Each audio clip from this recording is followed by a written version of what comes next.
Hi, so I'm back again. Welcome back to my channel, Little Life Guru, and I'm continuing with the process of Marie Kondo's The Life-Changing Magic of Tidying Up book. So the last vlog I did was about books, and I completed going through my books and decluttering them.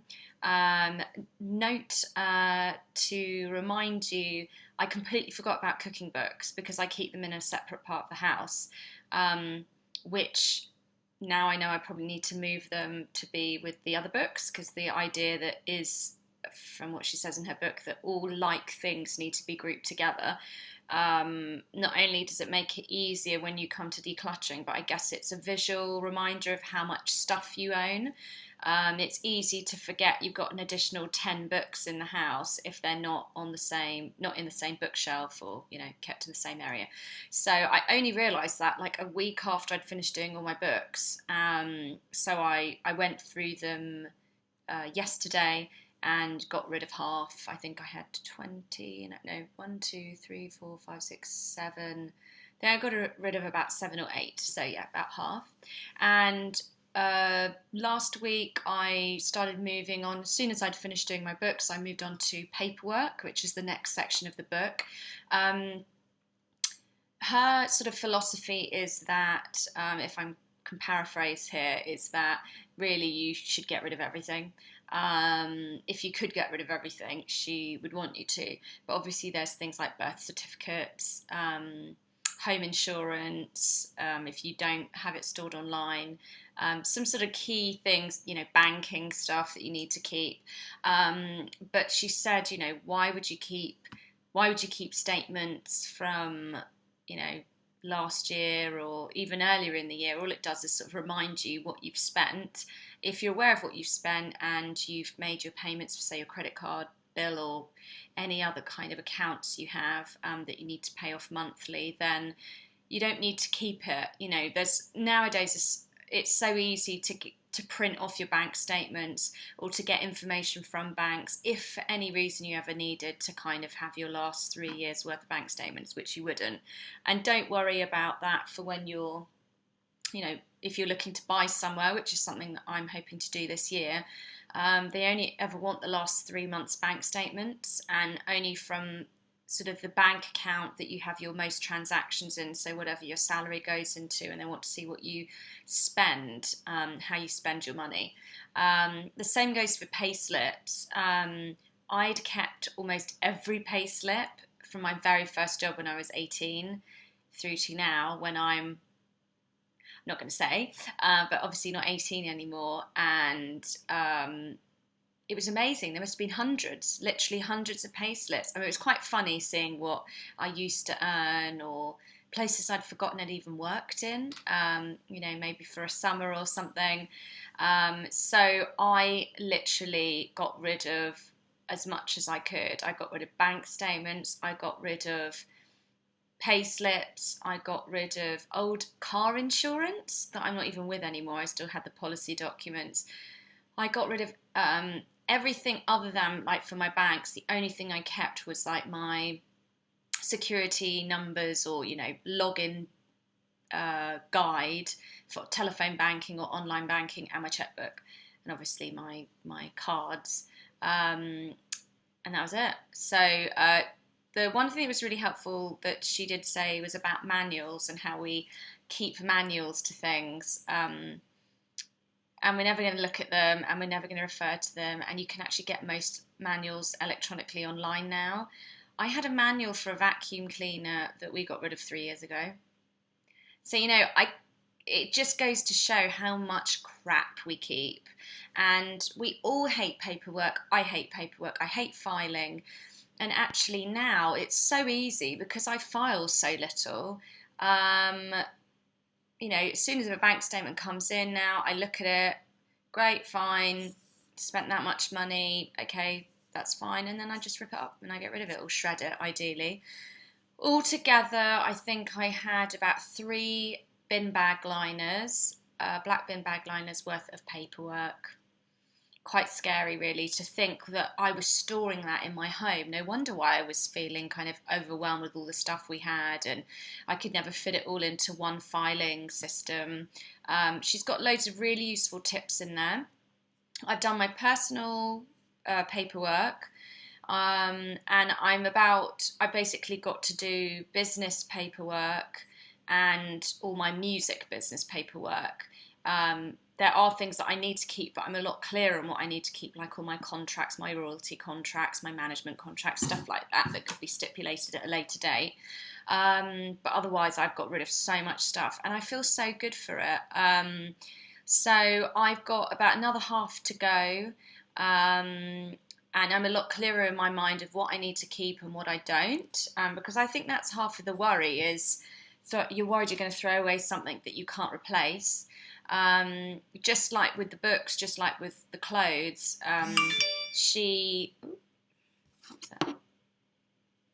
someone's following me on Twitter, that's nice. Just like with the books and the clothes, she gets you to touch everything, to feel everything, to think about it. My advice would be, when you're coming across, you're not going to be dealing with like really personal paperwork, not like journals or diaries or love letters or anything sentimental like that. She says we're going to deal with that right at the end of the journey, end of the book. So it really is sort of business paperwork or bank statements, that kind of thing. Really try not to spend too much time reminiscing and looking at, oh my gosh, what was I earning back then? Because I found that just delayed the process, and actually paperwork is a lot less, it's a lot more fiddly, than books, which you can be like, no, I don't want this, put it in a pile, put it in a bag. Paperwork, it's all loose, it's falling all over the place, you're taking out of plastic wallets or out of folders or ring binders or whatever. It's a lot more fiddly. And if you're like me and you didn't have a shredder, I was ripping everything up. I thought about buying a shredder, and then I thought, honestly, what is someone going to do with knowing how much I had in my bank account in 2009? Not very much, by the way, just to let you know. There wasn't very much in there at all. I was probably overdrawn the entire time. But that's for another story and another day. No, I found it really interesting. I've actually found the paperwork part harder than the books and the clothes, which surprised me. I felt quite emotionally drained after I'd done sort of about 5 hours of paperwork. I think probably because I just couldn't believe I'd held on to this stuff. And also, I think it's a bit of a journey down memory lane as far as where you worked and what you were earning and where you were living. I've moved a lot in the last 6 or 7 years. I've moved almost every year for 6 or 7 years. So correspondence for every address. And I kind of really resent having held on to all that stuff. I'm now really clear on what I own and what I need and what's essential, and I'm hoping that I can maybe teach some of these ideas and theories to my partner, who, if I think I am bad at paperwork management, oh my god, he has a serious problem, and it takes over the house, and there's several spots for where things are kept. And I think, again, it goes back to her whole idea of keeping like with like. You can't, and also it's extra work. If you've got 3 different filing systems in the house for all your paperwork, you're having to do the work 3 times. If you've got one place where it's all going, it's easy to file, you can find what you want, put it away. I think she's probably quite anti-filing systems, sophisticated filing systems, colour coordinating and labelling and this and that and the other, which really organised people would probably find difficult to kind of come to terms with. But, she said that storage, and we're obsessed with storage, all it does is mask what we have, it hides it. So, how can you enjoy something if you can't see it and you don't have it out? And how can you really know how much you own? And I know I've definitely been in that position where I'm like, well, everything's really disorganised and really cluttered. I've never even thought about throwing anything away. I just thought I needed to reorganise everything. And when I'd reorganised it into all these lovely, colourful boxes and files and things I bought from Paper Chase and other stationery stores, that it would all be really well organised and kind of decluttered, all I was doing was shifting my stuff around the house and hiding it in boxes or files. I wasn't dealing with the core of issue, which was having too much stuff and not letting things go, and really not having the confidence to know what I should keep and what I should throw away. And I think that's why people hold on to stuff. But once you start this process, from clothes through to the books, now through to the paperwork, I think the thing that keeps you going is the results, is seeing the space, seeing the declutteredness, if that's even a word. And that just, encourages you to continue with it, because actually a lot of it's quite emotionally draining. It's very time consuming. You do have to put time aside. I'm talking literally days here. I think I read somewhere in her book that she sort of advises her clients that it takes 6 months to go through this whole process. And I was like, oh my God, 6 months, really? Can't have that much stuff. But I've realised that because it's such a detailed way of going through things, because you have to hold everything, because you have to bring all the books off the bookshelf, bring all your clothes out of the cupboard, you can't jump the gun, you can't miss a step. She's obviously been doing this for many years and made a success of it through her business. And, I'm already seeing other things around the house that I want to get rid of already. And I just want to put them in a bag or, give them to charity. But I'm really having to control myself not to do that, because I think she's right. If you start doing it all over your home, you're not going to consistently finish each category that she sort of talks you through. And I think it'd also be easy to get overwhelmed and think, oh my God, there's so much stuff I want to get rid of. There's so much stuff I don't need. When will it ever end? And you end up giving up because you're just in a state of shock and it's too much to deal with. Whereas I think this kind of departmentalizes it for you. So I'm going to crack on with the rest of the paperwork today. I wouldn't say it's particularly enjoyable, but it's definitely rewarding when you see the bags of paperwork. I'm having to actually stretch out putting my recycling out, because otherwise I'm going to take up all the designated recycling for the whole building, which I think would rather annoy my neighbours. So I might go to a paper bank later today, and I think there's one not too far from my home, and drop a whole load off there. You do have to make the time, and it's difficult if you work full time. I'm lucky I do work from home, so in my lunch breaks I've been doing an hour here, an hour there. But do stick with it. And I'm trying to think what's next. I think it's kimono, which is kind of miscellaneous things. So I'm quite looking forward to that, because I have a lot of kimono. I have a lot of miscellaneous things. And one other point I wanted to make is you'll find as you're clearing out your books, you suddenly have all this space and you think, well, it's probably not organised that nicely, or I need to clean out my cupboard, or I need to clean the shelf, and I want to slightly reposition things so that when I look at these lovely books that bring me joy, that it's a nice thing to look at, visually. And she said, don't worry about that. Wait until you've completed the whole process of tidying up and decluttering. Then you can choose almost homes for where everything belongs. And what she means by that is, which I think is probably two of the most simple examples, would be you always put your toothbrush back in the toothbrush holder or wherever you keep it. It might be on the sink or on a windowsill or wherever. You always put it back in the same place. That's its home. And that is just a given. It's kind of an automatic thing you do, just like when you come in the door at home, you drop your keys somewhere, and you tend to always drop your keys there, or your wallet there, or your phone there, so you can find it again. And that's the best way, I think, for me. I could relate to what she was saying about finding homes for things.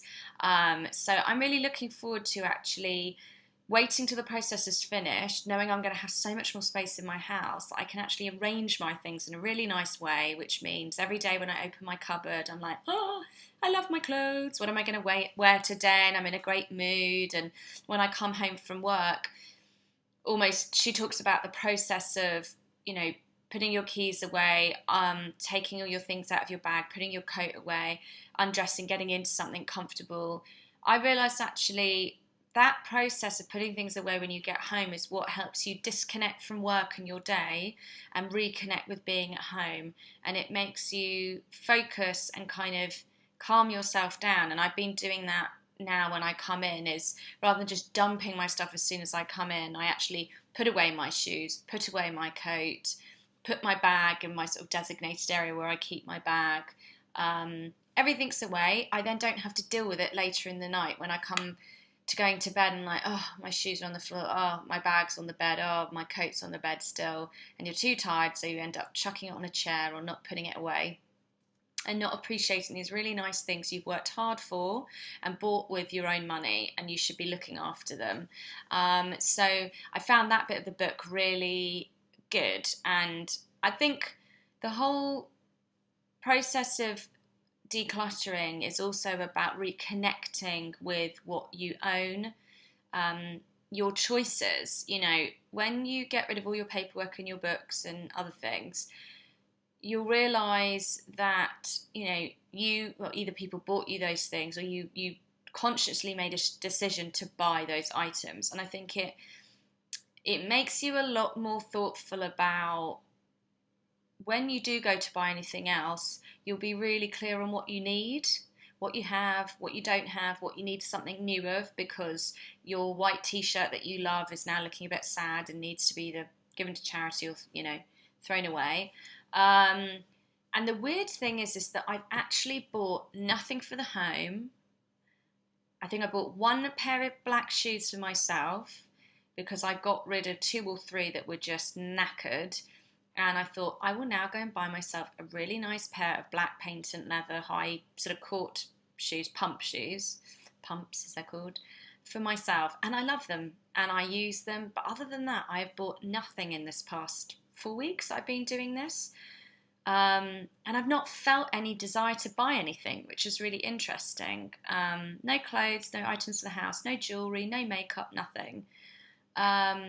When I used to get paid, or when I do get paid, before now, when I got paid, I would have, and I always have done, and I don't know what it is, but I've always had this urge to spend. I guess it was maybe a case of exercising my right to spend my money. And I think for years, because I'm a singer-songwriter and I was trying to do my music and I was working several part-time jobs and I was just financially really struggling. I could never really spend money on things, and I always felt I was without the things that I wanted, and I was having to buy sort of cheaper versions and things that weren't good quality, but it meant I could have something similar to what I actually really wanted. And I think as soon as I started making some decent money, I've had this urge every time the paycheck comes in, to just go and spend it, even if I don't need anything. So a lot of things have happened off the back of this process. I'd be really interested to hear kind of what's changing in your life. Has it made you think about your relationships? Has it made you think about your job? You know, maybe actually your job isn't bringing you joy. It's not allowing you time to do the things that bring you joy in your spare time. Maybe now you've had a chance to sort of sort out your home and tidy your home, you're now thinking about tidying and decluttering the rest of your life. I'd really love to hear from anyone else that's sort of going through the same process and feeling and experiencing some of the same things as me. Anyway, I hope you found this vlog helpful. I'll continue to do them for the rest of the book and the journey, so no wonder I'll probably still be here talking to you in the next couple of months. If you'd like to know a bit more about me, I can certainly do a vlog about what I do and who I am and why I'm on here. And when I decided to buy this book and take this journey. Anyway, thanks very much for stopping by. If you've liked this vlog, please thumbs up and subscribe and leave me a comment. Thanks very much. Bye.